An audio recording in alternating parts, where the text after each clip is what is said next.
Christopher Columbus, 1451 to 1506.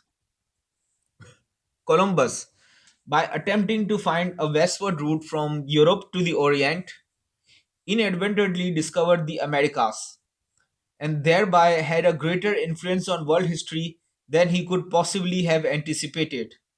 His discovery, which inaugurated the age of exploration and colonization in the New World,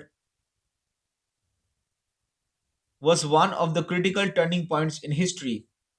It opened to the people of Europe two new continents for the settlement of their expanding populations and provided a source of mineral wealth and raw materials that altered the economy of Europe.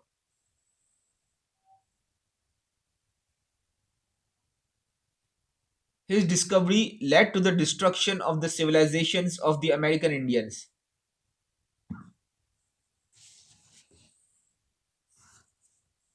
In the long run, it also led to the formation of a new set of nations in the Western Hemisphere, vastly different from the Indian nations which had once inhabited the region, and greatly affecting the nations of the Old World.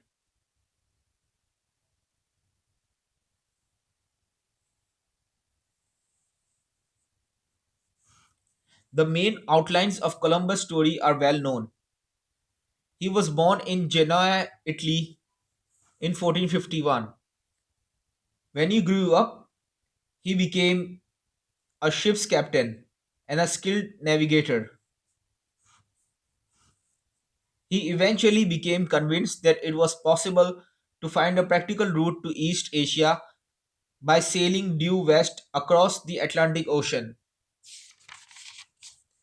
and he pursued this idea with great tenacity. Eventually, he persuaded Queen Isabella I of Castile to finance his voyage of exploration. His ships left Spain on August 3, 1492.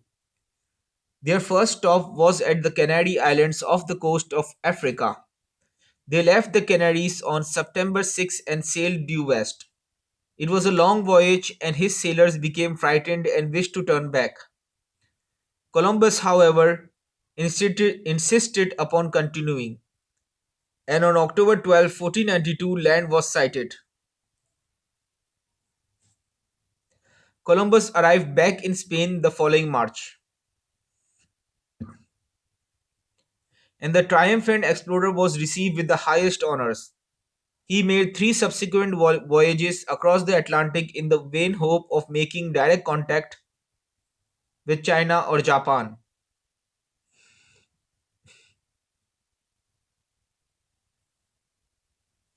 Columbus clung to the idea that he had found a route to East Asia long after most other people realized that he had not. Isabella had promised Columbus that he would become governor of any lands which he discovered. However, he was so unsuccessful as an administrator that he was eventually relieved of his duties and sent back to Spain in chains.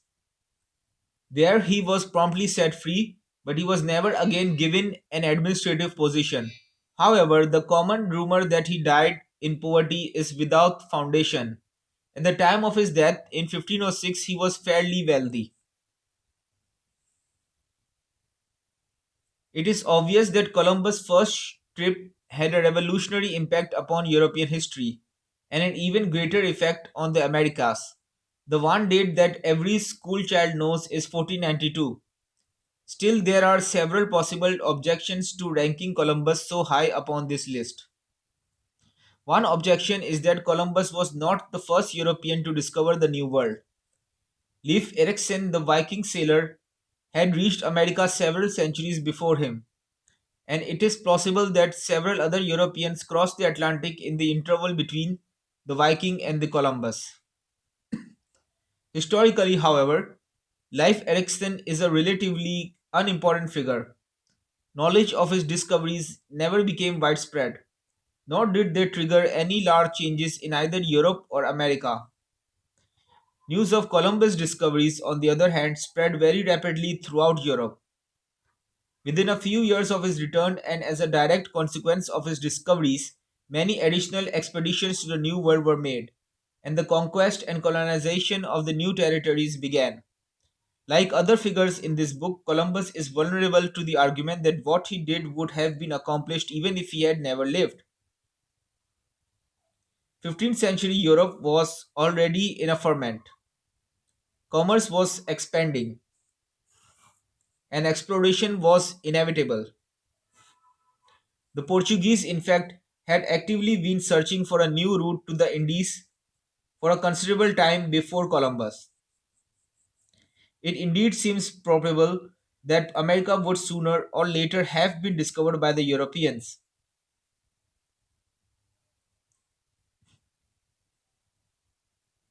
It is even possible that the delay would not have been very great,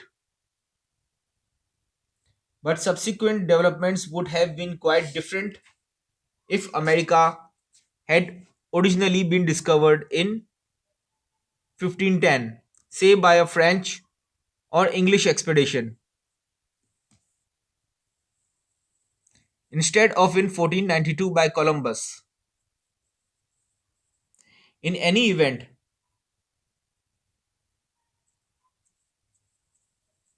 Columbus was the man who actually did discover America.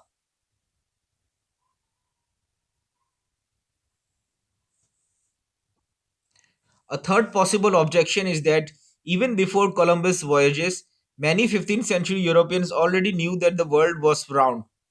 Their theory had been suggested by Greek philosophers many centuries earlier, and the firm endorsement of the hypothesis by Aristotle was enough to cause its acceptance by educated Europeans in the 1400s.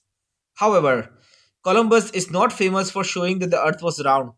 He is famous for discovering the New World, and neither 15th century Europeans nor Aristotle had any knowledge of the existence of the American continent. Columbus's character was not entirely admirable. He was exceptionally avaricious. In fact, one important reason that Columbus encountered difficulties in persuading Isabella to finance him was that he drove an extremely greedy bargain. Also, though it may not be fair to judge him by today's ethical standards, he treated the Indians with shocking cruelty. This is not, however, a list of the noblest characters in history, but rather of the most influential ones. And by that criterion, Columbus deserves a place near the top of the list.